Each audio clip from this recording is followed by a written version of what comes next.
here today to announce that I will be forwarding to the Senate today the name of David Sampson for a seat on the Port Authority of New York and New Jersey. And after his confirmation by the Senate, I'll be asking the board to designate him as the chairman of the Port Authority of New York and New Jersey. I want to thank Chairman Kosha for his 7 years of service as the chairman of the Port Authority. I have known David Sampson for a very long time, and for anyone who has been involved in public life in New Jersey over the last 30 years, Mr. Sampson has played a key role in a number of the important public issues that have confronted the people of the state of New Jersey over the last 30 years. As a lawyer, as a former Attorney General, and as a counselor to governors, both Republican and Democrat, David Sampson has served a role that has helped to improve public life in the state of New Jersey. As we move forward now over the course of the next number of years, the Port Authority of New York and New Jersey is going to play a key role in the development, continued development of transportation in our region, the continued development of the infrastructure in this region, and improving the quality of life for the people all across the northern part of New Jersey. He has my utmost confidence, as was displayed by asking him to be the chairman of my transition team.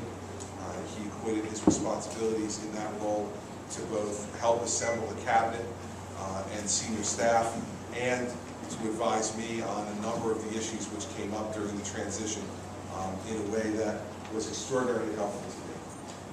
Now, a personal note, David and I share a similar commitment to the goals and the future of our administration.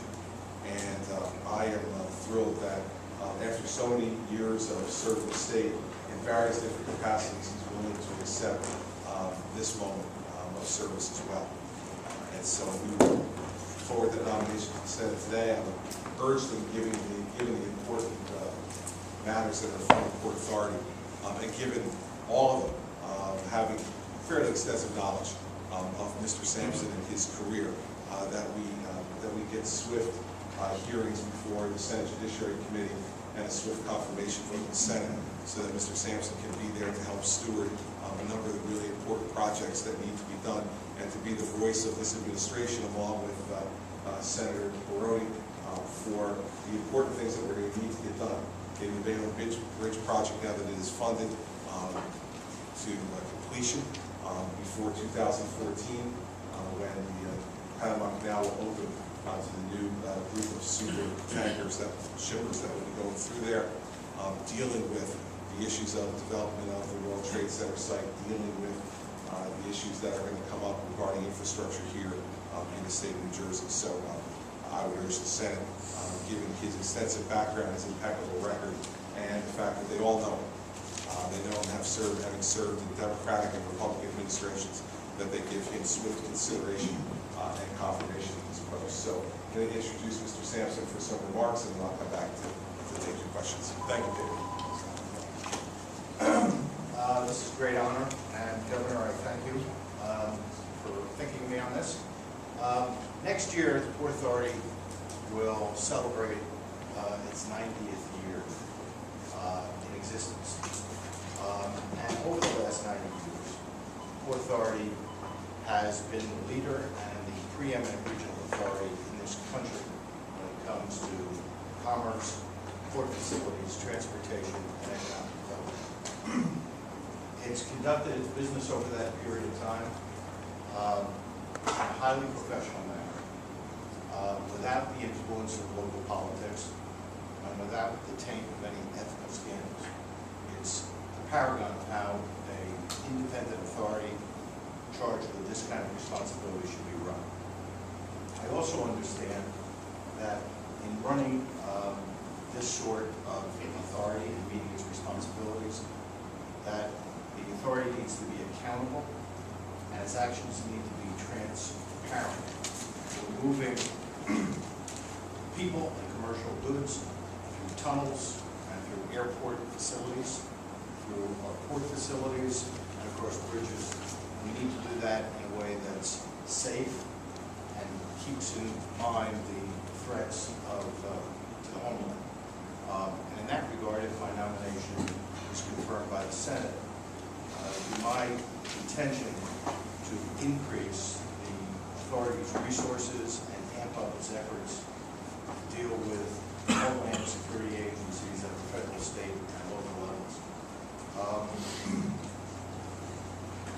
I want to thank the governor for his confidence in me in making this nomination, and I look forward to continuing to work with him to create jobs on the many projects that he's addressed already, and to continue to use the Port Authority as an engine for economic development in New Jersey and in the region. Thank you. Questions? Governor, you recently signed off on the deal for building at Ground Zero down at the World Trade Center site. We did learn today, or very recently, that Silverstein doesn't even really have the money to keep all the power. Just curious if you're concerned about that going forward. If you feel as though New Jersey needs to exercise more control over what's taking place. Well, listen, the Port Authority is going to stand up to our portion of the deal. If Mr. Silverstein can't stand up to his portion, that's going to become very clear to us. And my understanding of the way from Senator Barone about the way these agreements have been crafted between the Port Authority and Mr. Silverstein is that there are many, many checkpoints and resolutions that the board has to act upon to authorize the expenditure of Port Authority funds, and there has to be proof from Mr. Silverstein that he can meet his end of the bargain at each step along the way. So one of the good things about the contract between the Port and Mr. Silverstein is that there are a lot of choke points, for lack of a better phrase, Zach, where we're going to be able to put to the test, are we going to be able to get these things done and not just blindly go forward and fund these things. So, listen, this is a difficult economic environment for everybody who's trying to pursue development in this region and across the country. And so that's why we put these checks in the contract to make sure that we have ample proof that Mr. Silverstein at each different time this progresses, and this project, as you know, is going to progress over 6 or 7 years, that he has the resources that are going to be necessary to warrant our continued investment in those additional towers, which obviously will help development in not only North Manhattan, but will also help to create jobs in New Jersey as well, which is why we're happy to be a partner with the state of New York through the Port Authority office. Governor, did the ARC figure into this decision at all? Into which decision? Into the decision with Mr. Sampson? Should I have a conversation about that, or is it? No, listen, Mr. Sampson and I have had conversations about every issue that's going to come before the Port Authority, but this decision was one that was in the making for some time, and I don't think there's anybody sitting out here who's surprised that I would call on somebody like David Sampson for a position like this. He's obviously been one of the folks who's been a trusted advisor to me over the course of time. Remember, our relationship goes back to 2002 when he assumed the Attorney General's position and I assumed the U.S. Attorney's position in the months after 9/11. We worked together to establish his domestic security preparedness task force. We worked together to bring the Joint Terrorism Task Force, the FBI, into closer working with the state police and state homeland security officials. We enjoyed a death threat together. That brings you together. In 2003, where they threatened to kill both of us together, which was exciting for David and I. That brings you together too, from the Latin Kings. So there's a number of things that David and I have shared over time. And so the ARC tunnel is just one thing in the responsibilities that will be before him as chairman of the Port Authority that we've discussed. We've discussed the Bayonne Bridge. We've discussed other infrastructure projects we need to do. So the timing of this is really just, this was the time when I finally decided it was ready to move to a new chairman of the Port Authority. I appreciate what Tony Koshin has done over his service now to 4 different governors, Governor Greevey, Governor Cody, Governor Corzine, and me. But it's time for me to select my own chairman, and he's my choice. And as a follow-up, Monday is the deadline for the 30-day. Where are you leaning right now, or where's that going to go? I don't lean. I decide. And when I get all the information from Jim Weinstein, which I expect I'll get Monday or Tuesday next week, then I'll be able to make a decision. But again, this is a fact-finding operation, and that's why I asked Jim Weinstein.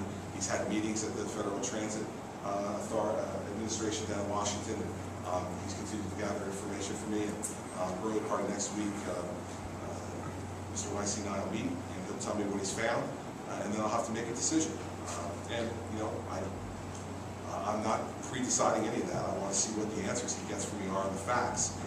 There have been too few facts in this, and, you know, I think it's interesting to note that, you know, I think it was when we were in, at one of the town hall meetings in South Jersey where I said, you know, that one of the problems here was that the Corzine administration had rushed to get this thing going during his re-election campaign without putting all the proper safeguards in place and not having all the information. And I was decried by a number of people along up the government to inject politics into this. And then days later, an independent federal audit report made that exact point, that this project was rushed to start in June of 2009 without all of the appropriate cost estimates being verified, without an independent inspector general being put in place, without all the things that would help to prevent cost overruns from happening. So, you know, sometimes you guys all lead to the conclusion that you do these things for politics. I actually did it because those are the facts that I found when I got here, and I'm glad to have been, you know, to have that position verified by an independent federal audit of what's gone on in the ARC project already. It was rushed to the fore for politics. That's where the politics came in. I'm now left holding the bag for the result of that. Michael? Yeah. Governor Tony Kosher is a Democrat. David Sampson is a Republican. There's no fixed term for the Port Authority chairman serves at the pleasure of the governor of New Jersey traditionally. Is Kosher staying on Port Authority, or is Mr. Sampson taking Kosher's seat? Now, Mr. Sampson's being nominated for Angela Genova's seat. Mr. Genova's resigned, as you know, some time ago, and there's been a vacant seat on the Port Authority. His term would have expired, Mr. Genova's, in July of this year, July of 2010. So Mr. Sampson's being nominated for Mr. Genova's seat for a 6-year term, which would carry him, if confirmed, to July of 2016. Kosher stays on. Kosher stays on the board for the time being, yes.